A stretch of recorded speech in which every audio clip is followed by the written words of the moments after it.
What I love about Milsim is the challenge. Your movement, your tactics, and your individual skills as a player matter so much more than in your standard open play game. And a part of that is making sure that when you step off onto the AO, you are prepared and you have everything that you need in a comfortable fashion. In today's video, I want to continue our little mini-series that we've been doing about how to set up your plate carrier. In today's video, it will be focused more on Milsim gameplay because I believe that making sure that you have everything you need and making sure that it is comfortable is crucial to having a successful and fun time at a Milsim event. What's up, Airsofters? My name is Lane, and welcome back to the BB Warrior. We're here to help you have a better time both on and off the airsoft field through our educational content. If you enjoy videos like these, well, I would love it if you joined our community by hitting that subscribe button down below, but while you're at it, hit the bell icon next to it for updates when we post brand new videos every single Friday here on the channel. So this is going to be, again, a continuation of our two-part little mini-series. In the first episode of this series, we took a look at how to set up your plate carrier for open play games. If you'd like to see that, there will be a card in the upper right-hand corner as well as a link down in the description below. But this is going to be for extended games. You're going to need to carry more, you're going to need to be able to sustain yourself, and because of that, the needs and requirements of what you carry are definitely going to change. Now, for the purposes of today's video, we're going to continue to use the Z-Shot licensed Cry JPC 2.0. I love this carrier, it's very versatile, and I can go, incredibly fast from a really lightweight, minimalist setup to carrying everything that I need, again, to be out on the field for 24 hours plus. Within, 15 minutes, I had my entire kit changed out to film this video today. So I want to start off by talking about kind of the pyramid of necessity, I guess you could say. While our individual setups may be different, this is what I personally enjoy and what I personally see to be the most efficient for my usage. The way that we lay out our pouches may be different between you and I, but at the same time, I think that we can both agree as we go through this video, the fact that there are some things that are way more important than others, and going in listing them in their importance starts out with magazines. You obviously need BBs to fire at the enemy. That is going to be followed by water and food. We're going to touch on food a little bit more because I think that there's a lot of misconceptions in airsoft. That will be followed by your radio if it is applicable to you as a player, followed by general purpose space. We'll dive more into that, followed by pyrotechnics and grenades, and then finally medical gear. I know what you might be saying. Lane, why is medical gear at the bottom of the list? Shouldn't that be a pretty important thing? It is, don't get me wrong, but for most airsofters, and I include myself in this statement, we don't know how to use a lot of medical gear. There's no sense in carrying a real tourniquet if you're not trained on how to use one, which is why we're going to be addressing it at the end of the video, because for most players, all you need is a boo-boo kit. A couple of other things that I really want to get out of the way. The most important area on your plate carrier is going to be the front flap as well as the 2 to 3 rows on each side that are going to be on your cummerbund. The reason why I say this, it is the easiest to access, so you want those items that you're going to be needing a lot, that you need really easy access to, those are going to want to go there. And at the same time, make sure when you're shopping for products, because again, we're going to have some differences. I might like tacos, whereas you might like kiwis or scorpion mag pouches, whatever it may be. There are a lot of items that can be multi-purpose, and we'll discuss that later in the video as we start to go through the carrier. So real quickly, why don't we run through my setup to give you kind of an idea of what I have, and I'll go more into detail about it throughout the video. On the front flap of this Cry JPC from Z-Shot, I have a Spirit of Systems chest rig which is attached using the Swift Clip system. In here I have 3 rifle magazines, 2 pistol magazines, and a little bit of general purpose space. This will allow me to carry defog, a rag to clean off my goggles, as well as a multi-tool and a set of Allen keys. With those tools, I can adjust anything on my airsoft gun. That's why I only carry those, and it all fits inside of that tiny little chest rig which is attached to the licensed JPC 2.0. Below that I have a Spirit of Systems sack full of pyrotechnics. Now going clockwise around it, on the right hand side I have an MC Kydex Baofeng radio pouch. I have nothing else on the cummerbund because I want to stay lightweight, even though I have everything that I need. On the back panel, I have one of Z-Shot's licensed back panels. This is the Pack 2.0, which has some features that you don't find on the 1.0 pack. It's a little bit larger as well. This holds a lot of different things. We'll be going really heavily into detail with this when we talk about general purpose space. And then finally, rounding it out at the 11 o'clock position, I have a single HSGI taco. Now you may be saying, Lane, for a Milsim game, that's not a lot of stuff on your carrier, and you're absolutely right. If you don't need it, don't bring it. This even applies to Milsim. I know we talked about this a lot in the open play video. This is everything that I need. With this configuration, I carry 7 mags on me. And that's going to be great because most Milsim event providers, I know American Milsim does it for sure, caps you at 7 mid-cap magazines. I have everything that I need to stay out on the field for 8, 12, even 24 hours and being completely comfortable, having enough water, things like that. So let's go down that list of necessities and talking about how I carry specific things. The first thing is going to be magazines. So again, I'm going to bring up my Spirit of Systems chest rig real quick. I wanted 3 mags on the front because they're going to be nice and easy to get to, but at the same time, I'll be able to lay down comfortably. Don't get me wrong, you could double stack your mags and have, 6 mags up front, and you would have everything in a super convenient place, and it would be easy to get to. I've done that in the past with, like a 3x2 pouch. While it worked for me, it's uncomfortable laying down, and that is not a compromise that I personally wanted to make. And at the same time, talking about items that can be used for multiple purposes, the Spirit of Systems chest rig is highly customizable. You may notice on the front, I don't have one of their signature Velcro flaps. I actually went with a Persec Gear zip cert so that I can get into here when needed. Once I use up these pistol magazines, I can simply just, zip over them, and this will be completely covered. It doesn't have a lot of the noise of the Velcro. At the same time, this rig can take different inserts, so I could run an MP5, I could run like a Scar H, any sort of 308 type rifle, and actually this front pouch can also take a rifle mag or any sort of magazine insert, so I could double stack this if I wanted to. If I'm running a specialty position like a Grenadier, I will fill this front one up instead of with all those tools I mentioned earlier. I will have tag tubes in there. This is a really versatile piece of kit, and that's why I love it so much, and I pretty much use it every time I play airsoft. It can be used standalone as a chest rig, but that is not the point of today's video. Now, when you're setting up your magazines, again, I like to have them right up front, but at the same time, in that slot on your offhand side, those 2 to 3 rows of moly that we talked about earlier, that is a fantastic place to have I like open top style of magazine pouches. That's going to be the easiest way for you to reload off of your plate carriers. Just, reach down, grab the mag, throw it in the gun, and you're good to go. I personally use an HSGI Taco. There are tons of fantastic open top pouches on the market. It just really depends on what you like. Besides tacos, there is Kiwis, there's Blue Force gear. If you want to go old school, you could get an ITW Fast Mag, G-Coat Scorpion. There are so many different options. That's a topic for an entirely different video though. The point though, make sure that your magazines are easy to reach. Now, I do have magazines on the back panel. And that is one of the really cool things about the 2.0 back panels from Z-Shot is that they have 2 magazines at the bottom of the plate bag. They're really, really easy to get to. Those are kind of my last resort mags, or if I'm just shuffling my mags around, if I've used a good amount of them, just bringing them up into those easier to reload locations. That's going to be one of the fundamentals of why you're playing, is kind of indexing your mags to make sure that you have reloaded and fresh mags at the front. All your used ones are going to be in those kind of harder to find places. But overall, magazines, you should have those up front and center. They should be the easiest part of your kit to get to. The next thing that I want to talk about is, again, water and food. Now, water, carry more than you think you will need. The reason why I say that, and you might be saying, Lane, water is really heavy. And you're right, water is 8.8 pounds per gallon.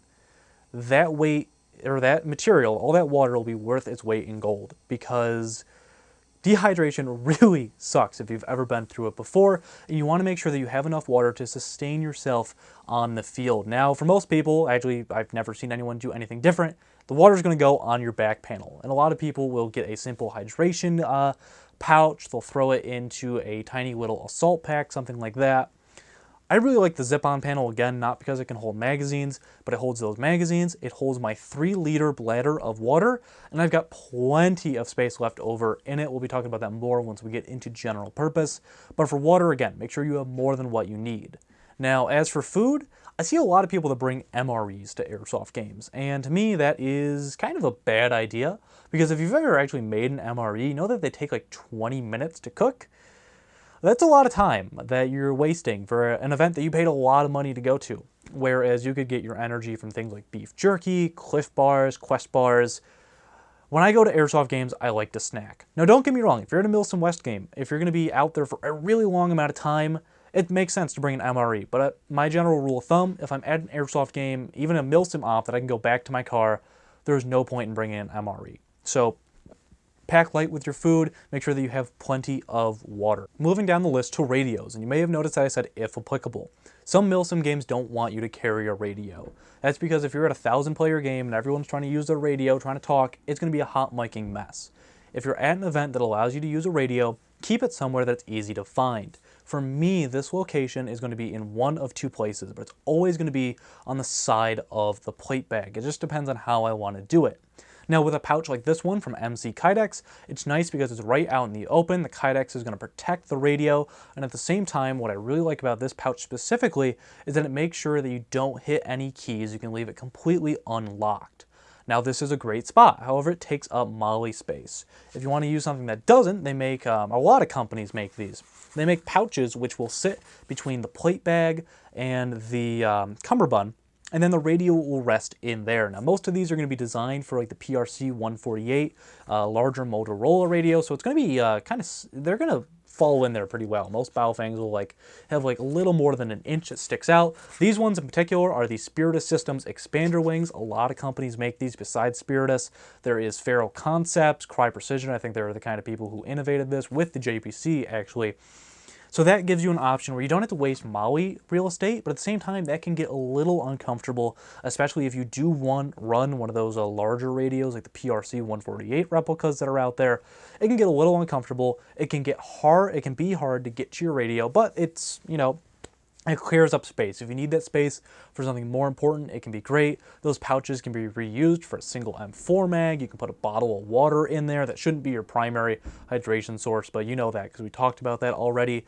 They have a lot of uses besides just holding your radio, which is why I'll generally keep them on me, even if I have my radio in a dedicated pouch like the MC Kydex pouch. The only complaint that I have about it in this setup, and I set this up again purposely for today's video, that antenna gets in the way. To solve that, I could put it on the left where that taco would be. That would interfere with my speed reload, but that antenna would be out of the way. The best option would be to put a relocation kit on it and run the antenna to the back of my plate carrier, have it going up the rear plate bag. But having your radio there is not a bad option at all. Just make sure that your antenna isn't getting in the way, especially if you have like a whip style like mine. You could always run it to the back panel like I mentioned, but making sure that your radio is easy to get to is going to be great, not only if you're switching channels, but just to adjust the volume as well. If you've ever run a radio in Airsoft, I'm sure you've had one of those moments where someone hits the hotkey or the call key over and over and over, and it's super unpleasant. Now, if you're running any sort of push-to-talk, always put it on your offhand shoulder. You'll also notice that's where I have my hydration tube from my source bladder. Because I'm not shooting on that side the most, it's going to make sure that it doesn't get in the way. And when I shoulder my rifle, I'm not going to be hitting that call button or the push to talk, anything like that. As we move down the list, we're going to be talking about general purpose, and this is the one where really there is the most variety, because this is going to be where you keep all those items that you don't necessarily need to fight while you're playing Airsoft, but at the same time they can be used for that purpose, and they come in a variety of shapes and sizes for different needs. Now for me personally, there are three primary general purpose areas on my plate carrier. The first one is again going to be the Spiritus Systems sack. This holds all of my pyro, and the thing that I like about this, because it does sit right below the plate bag, I can use it with either hand. If I'm shooting offhand, I'm not going to be awkwardly reaching across my chest to try to grab a frag grenade, which is why I don't use traditional frag grenade pouches. So because this is right in the center, whether I'm shooting right-handed or left-handed, I'm a right-handed shooter for reference, it's always going to be somewhere that I can easily get it. Now, I would highly advise if you're going to be running pyro at Airsoft games, especially the newer P grenades like the Enola Gay EG67s, don't have them sticking out from your body. I've seen a lot of guys that will throw them right on the front panel. The issue is these things are basically made out of paper mache. If you fall on them too hard, you're probably going to break it and waste $11 on one of these grenades. So that's why I like it in the sack. It's nice and flush with the rest of my body, so I'll never have to worry about that even when I lay down. And inside of the sack, I have 3 grenades and 1 flash grenade. I can fill this up with smokes, anything that I want. And it also has a tourniquet holder on the bottom, which is great. If I'm at a game like Milsim West that uses these style of fake tourniquets, that's great. My medical gear for the game, like my medic rule medical gear is somewhere right in the middle. It'll be easy for people to grab.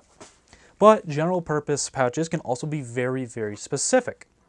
This, for example, is an Eagle 10-round shotgun pouch. And you may be saying, Lane, why are you running a shotgun pouch if you don't have a shotgun in your loadout? Well, this will sit on the admin panel of the JPC for me when I'm using my Wolverine MTW because it runs off the Wraith CO2 stock. So I'm replacing my CO2 just about every time that I reload my magazine.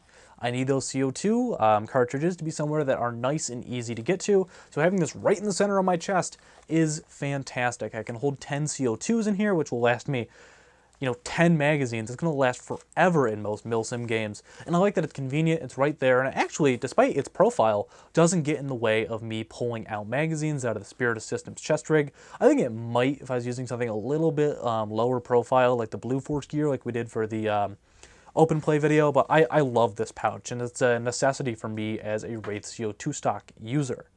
Now again, if it's going to be very specific, if you're running an HPA tank, you need somewhere to keep that tank. You're going to need some sort of mini-map, assault pack, whatever it may be. There are so many great options out on the market. We're not going to talk about it. Flat pack, GMR mini-map, the Engage Tactical Mercury Bravo. But what I've really fallen in love with is going to be the licensed zip-on panel from Z-Shot. And again, the reason why I like this is it does so much. I have my 3 liters of water. I have 2 magazines on the outside that are easily accessible, but the inside has a ton of space left over. Now, inside of the zip-on panel, I'm really going to keep all those things that I will never really immediately need, and if I do, I can have a teammate grab them for me. The first thing will be Gore-Tex. Now, it may rain at airsoft games. That's just a part of life, and I'm not going to let a little bit of rain ruin my day. So I keep my Gore-Tex in there. It's not very heavy. If it's not going to rain, like there's like 0% chance, but it might get cold, I'll keep something like my Orc PCU in there. Followed by that, I'll have a little bit of food. You generally want that to be somewhere that's easy to grab, but I will keep a little bit extra in there, just like midway through the day, I can kind of rotate it out, throw some of my trash in there as well. I'll have, my car keys, my wallet, my phone if I'm at a game that I'm not using my phone at, like Desert Fox events, things like that. Going further along, again, just those things that you're going to need, but you don't necessarily need to be within arm's reach, things that a teammate can grab for you. If you're at a Milsim game that allows it, you can keep your spare ammo in there, because most of the time they're going to make you reload at your fob or whatever your kind of like home base is. But I generally still like to keep this kind of lightweight because I don't want all of the weight from the pack making it heavier than the front plate bag, having the front plate bag go up into my neck. I try to keep everything as balanced as possible, especially on side to side. So that is really what I carry in the back panel. You could carry a whole lot more, but that's what I typically carry for the type of Milsim games that I end up going to. Finally, I want to talk about pyro. We talked about it a little bit with the Spirit of Systems SAC. However, keep in mind that whatever pyro you're going to want to be using, make sure that's easy to access. Now, you could go ahead and use standard pouches like standard frag grenade pouches, flash grenade pouches. What I have found works the best for a wide variety of airsoft grenades. It doesn't work so much for the frag grenade style, but if you're using Enola Gay smoke grenades, Thunder Bees, Cyclones, things like that, double M4 pouches are one of the best universal pouches that you can buy. Not only will it hold 2 M4 mags, it can hold a Balframe radio, it can hold an EG-18, a Mil-X, Thunder Bees, the reusable shower grenades, whatever it may be. They're fantastic for pyro. So don't think that you have to go out there and buy specialized pouches. I would recommend it for the pea grenade style ones, but again, you could also use like a general purpose pouch for that sort of thing. With pyro, you have a lot of freedom. Again, just make sure that it's somewhere that's easy to access so that you have it when you need it. There's a lot of different styles of pyro and airsoft that come in a lot of different shapes, so your mileage is going to vary, but double M4 pouches are fantastic for holding pyrotechnic grenades. Now, the final thing I want to talk about for today is medical gear. I'm not talking about for respawning, I'm talking about actual medical gear. I have this so late on the list, again, because most airsofters are not trained. If you're going to carry medical gear, make sure it's something that you are comfortable using. So for me, I'm not super experienced in medical gear. I will fully admit that. I have a boo-boo kit. I have band-aids, Neosporin, antiseptic, that sort of thing. I'm never going to try applying a tourniquet because I don't know how to use a tourniquet, in full honesty. And you may be saying, well, what if I carry one and someone actually does know how to use it? If someone knows how to use a tourniquet, they're already probably carrying a tourniquet, so you don't need to worry about it. Plus, I like to keep my medical gear on my belt, because even if I take my plate carrier off, it will always be with me, so that's why it stays on my first line. But that is kind of an overview about how I would suggest setting up your plate carrier for open play airsoft games. Remember, you and I are going to be different. There are going to be some things that we agree on, there are going to be some things that we disagree on, but that is the order, I would say, of the importance for your gear and how you should set it up. One of the most important things that I cannot stress enough: try your gear out before the game. Take your Milsim kit to an open play. Yeah, it's going to be more than you need. You're going to be able to tell if it's comfortable, if it works for you, and if the pouch placement is something that you're comfortable with. You can get that muscle memory with it, and you're going to have a much better time when you do head out to the Milsim game. So guys, again, I want to know, how would you set up your plate carriers? Is it going to be similar to mine? Is it going to be different? Make sure to let me know down in the comments below. Thank you so much for watching today's video. I hope that you enjoyed. This was a really fun video for me because I got to really experiment with the JPC 2.0 and see, you know, how minimal could I make it, but as well, how much could I put on here and still be comfortable. I still could have added a whole lot more. I had a lot of Molly real estate left on the cummerbund, but generally I like to run as slick as possible, and by having that, it's going to be easier to get my handgun, it's going to be balanced, things like that. That's my personal preference. If you want to put more pouches on there, go right ahead. By all means, just make sure that you're using everything that you put on your plate carrier.